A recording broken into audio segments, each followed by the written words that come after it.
All right, we are at the Republican National Convention in Tampa, Florida.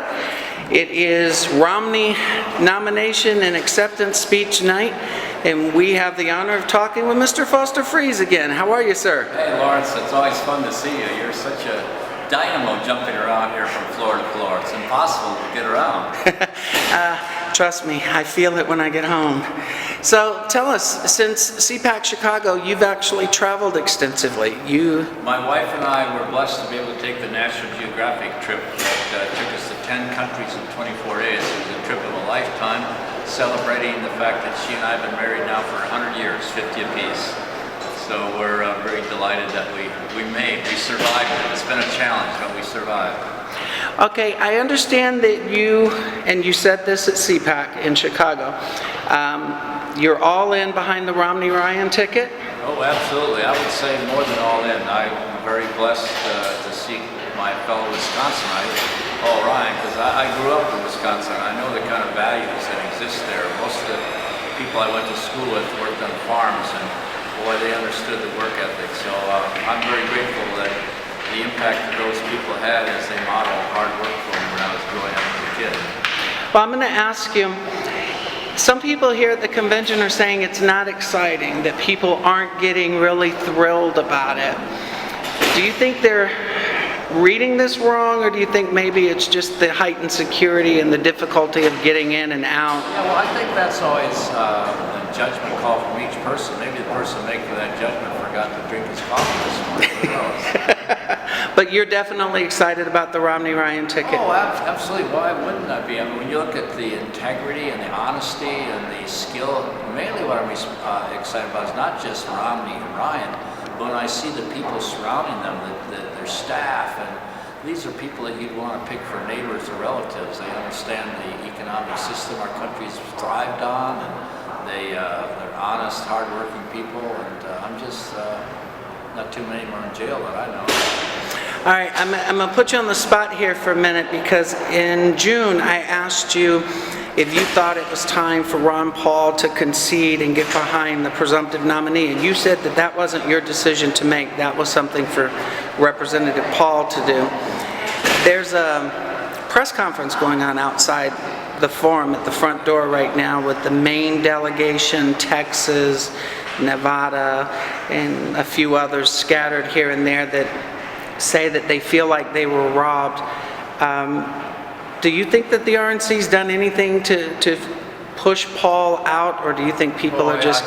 Lawrence, you're way over my pay grade. I'm sort of a political neophyte, and I don't get involved with this ins and outs of all the political machinations with Republican National Committee rules and all this. I just know that our country is in desperate need of the kind of direction that Romney and Ryan can bring, and that's what I want to get 100% behind. Because if you take 8 zeros off the government numbers, you find an individual making $21,000, spending $38,000 with a $142,000 credit card tab. And the government decides, let's shrink the budget deficit, and basically they cut the budget by $835. So that's to me the #1 issue, and I can understand that, but even though I'm a money manager, when someone tells me it's $5 trillion of debt or a certain percentage of GDP, it sort of doesn't sink in until you put it in that context of what an individual would be. 142,000 credit card tab is going to take our country a while to work off.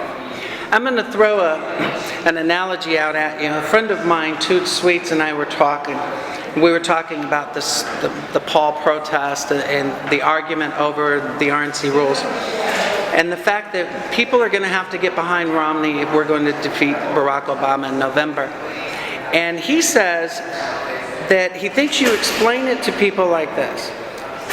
Are you going to get in a car with somebody you know who is stumbling, stinking drunk, who keeps dropping his keys and butting his head into the curb? Or are you going to get in the car with somebody who, okay, maybe in the past he's driven drunk once or twice, but he's not that drunk right now? Is that a fair analogy, at least to get some people to say, hey, you know, you've got a choice here. You can either get in a car with a completely...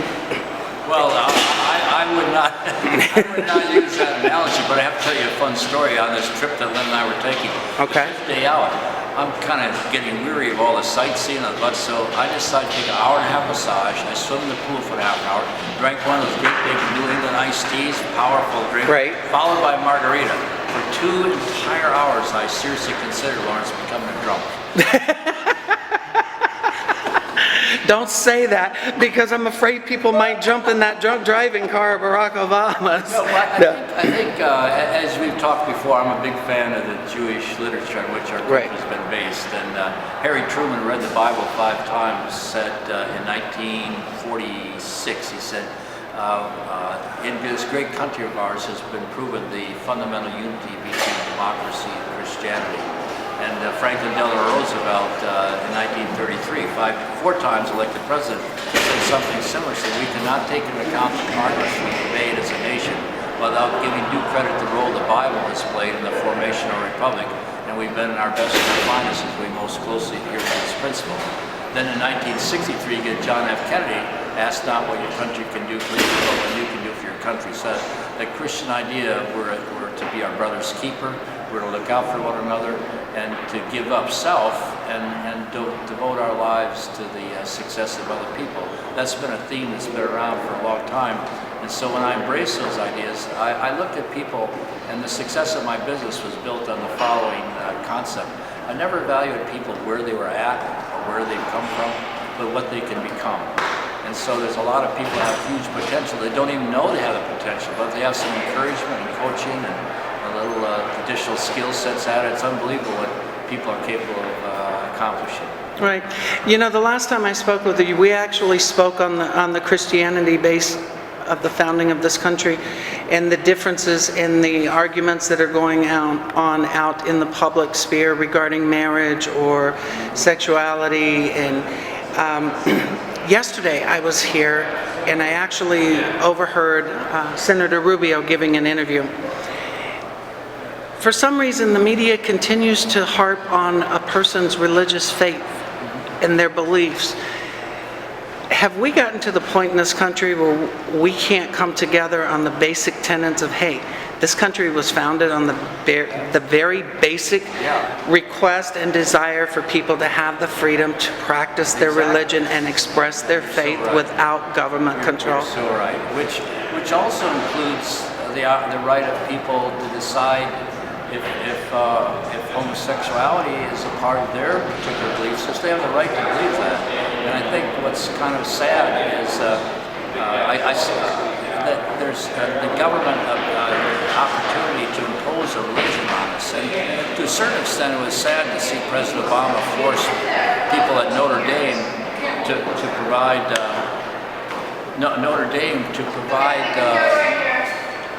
it was sort of sad to see the government, President Obama, require Notre Dame to include services in their health care, rather than having that negotiated between the people that went to Notre Dame. And if it's a company, Wells Fargo, I think was told they had to include contraceptives. That should be an issue decided between the employees, the unions, and the company, not imposed by government fiat. So I'm often amazed at what would happen if President Obama decided that Jewish delicatessens, kosher delicatessens, were forced to sell pork. Would there be much of an outcry on that? You know, I think there would be.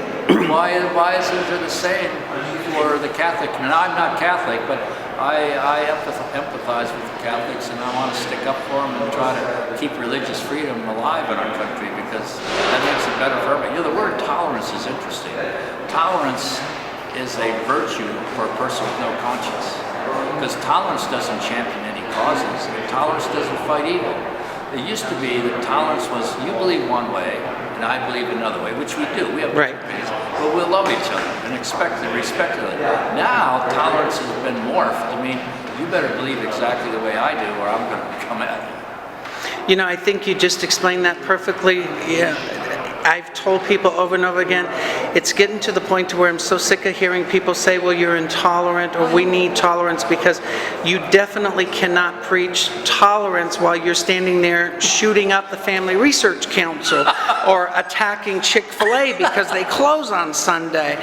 To me, you would think that people who worked for Chick-fil-A would be thrilled to death that they had Sunday off. Yeah. I would be willing to bet you half of America that works on the weekends would love to have Sunday off every week. That's good, very good. Well, I think you are a wise man. That's why I always enjoy coming and seeing you and interviewing with you, because you're a man of wisdom and compassion, and you just have a wonderful heart. So.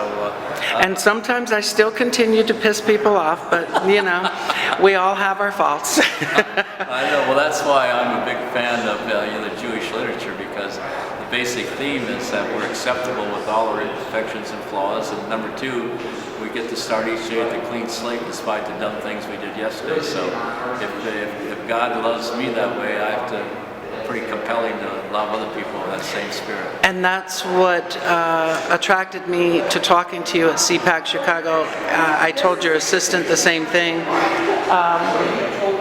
that I admire the fact that you're completely open, you're honest, you answer the question exactly the way you feel, and very few people do that anymore. One last question. That's because I'm not running for office. You know I'm born again, and so, but if you follow me day by day, you might not be too impressed with my daily walk. So if I were a politician, I'd probably twist the truth a little bit too. Let me ask you one last question. What can America expect, in your opinion, if for some reason they decide this election's not important enough and Barack Obama is somehow reelected? Well, I think we'll very quickly migrate to a situation where there'll be more people moving from the plantations of the past and south to the government plantation.